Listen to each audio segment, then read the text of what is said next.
ఏ బాటైనా పర్వాలేదంట, సమయంతో సాగటమే మన సింపుల్ సిద్ధాంతం.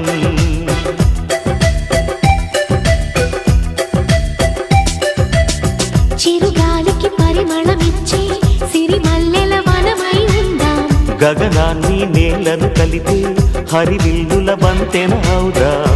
ఆనందం అంటే అర్థం మనమందా, ప్రతి పూట పాటై సాగే హుషారు సరిగమలో.